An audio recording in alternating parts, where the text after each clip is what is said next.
अब आपको दुनिया में हिंदुस्तान के बढ़ते कद पद और हद की गवाही देती खबर दिखाते हैं। आज जब सप्ताह के आखिरी कारोबारी दिन बाजार खुला तो करोड़ों निवेशकों के चेहरे पर मुस्कान बिखेर गया। सेंसेक्स ने करीब 1400 अंक की तेजी के साथ 75,400 पर कारोबार किया। वहीं चीन अब अमेरिका के टैरिफ से बचने के लिए भारत की शरण खोज रहा है। क्या है पूरा मामला, देखिए इस रिपोर्ट में। सेंसेक्स 75,200 के पार, निफ्टी में 500 अंकों से ज्यादा की तेजी। ये वो आंकड़े हैं जो सोमवार को भारत के करोड़ों निवेशकों के चेहरे पर मुस्कान की वजह बन गए। हिंदुस्तान के शेयर बाजार में रौनक फिर से लौट आई है। ये आंकड़ा इसलिए भी अहम है क्योंकि अमेरिकी टैरिफ के ऐलान के बाद सोमवार को पहले कारोबारी दिन एक आंकड़ा देखा था जो निवेशकों के लिए किसी बुरे सपने से कम नहीं था। सेंसेक्स 3,000 अंक गिरकर 71,449 पर आया था।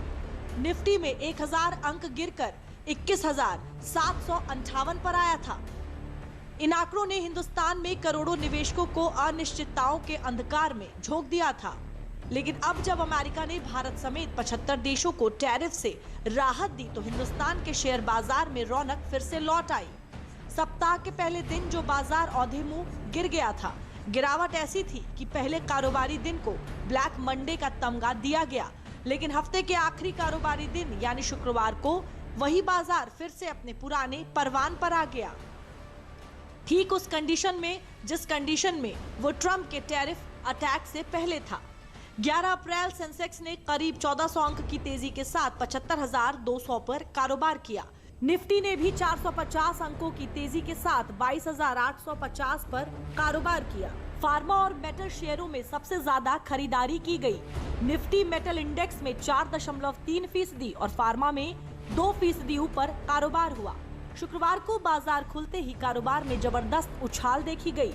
एनएसई के 50 शेयरों में से 46 में तेजी देखी गई। निफ्टी मेटल इंडेक्स और फार्मा के साथ आईईटी इंडेक्स ने भी करीब 2% ऊपर उठकर कारोबार किया। मेटल शेयरों में 5% से भी अधिक बढ़त देखी गई।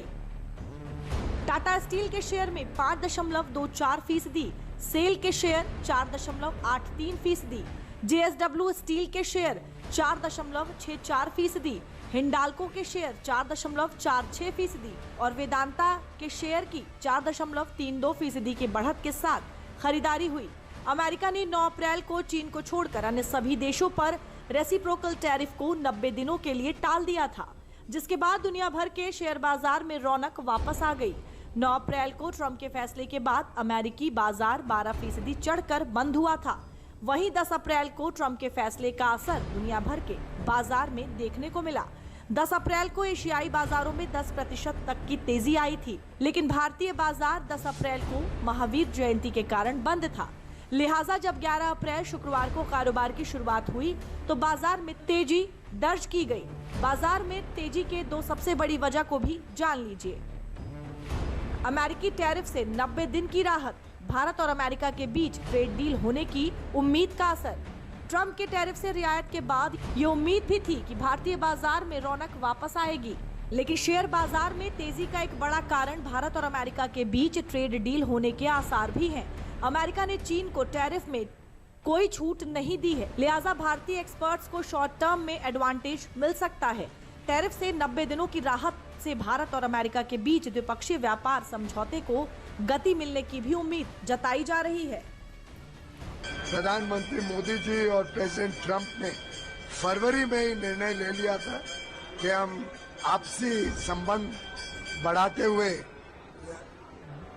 बायलैटरल ट्रेड एग्रीमेंट एक ऐसा करार करेंगे जो भारत और यूनाइटेड स्टेट्स के बीच व्यापार को सरल भी करेगा, 500 बिलियन तक यानी आज से 2.5 गुना बढ़ाने का काम भी करेगा।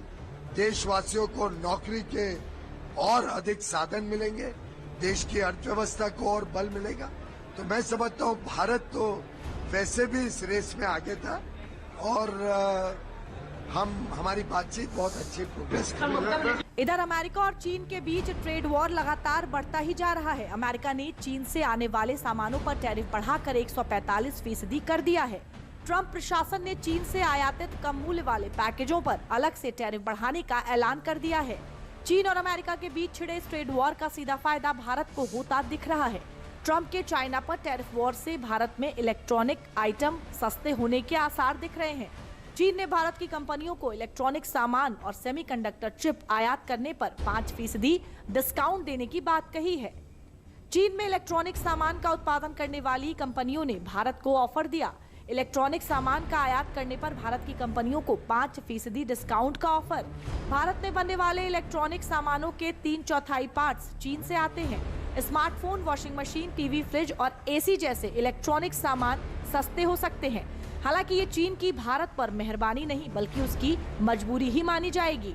आज दुनिया के सबसे बड़ी आर्थिक ताकत को हिंदुस्तान के शागिर्द होना पड़ रहा है। ये जियोपॉलिटिक्स में हिंदुस्तान की हद को बताने के लिए काफी है। अमेरिका के टैरिफ अटैक से चीन की इंडस्ट्री में हाहाकार मचा हुआ है और चीन भारत से गुहार लगा रहा है। अमेरिका के भारी भरकम टैरिफ से बचकर व्यापार करने के लिए चीन भारत में अपनी संभावनाएं तलाश रहा है। चीन भारत को 5% छूट देकर अपने लिए फायदे तलाश रहा है। भारत को आयात करने से दुनिया के इलेक्ट्रॉनिक सेक्टर में उसकी हिस्सेदारी कम नहीं होगी। चीनी कंपनियों को भी अपनी फैक्ट्रियां बंद नहीं करनी पड़ेंगी। लोगों का रोजगार भी बचा रहेगा। भारतीय कंपनियां चीन से डिस्काउंट पर सामान खरीदकर अमेरिका को निर्यात करेंगी। लिहाजा चीन का सामान भारत के रास्ते अमेरिका के बाजार में बिकता रहेगा। चीन के ऑफर में मजबूरी भी है और चालाकी भी। ऐसे में ये देखना दिलचस्प होगा कि भारत इस ऑफर को लेकर क्या रुख अपनाता है। दरअसल पीएम मोदी की अगुवाई में भारत आत्मनिर्भर बनने की अप्रोच से आगे बढ़ रहा है और भारत पहले से ही 14% आयात चीन से ही करता है। और चीन का ये ऑफर भी उस वक्त आया है जब अमेरिकी बाजार में उसकी एंट्री महंगी और मुश्किल हो गई है। ऐसे में भारत कोई भी कदम अपनी कूटनीतिक सूझबूझ से ही उठाएगा।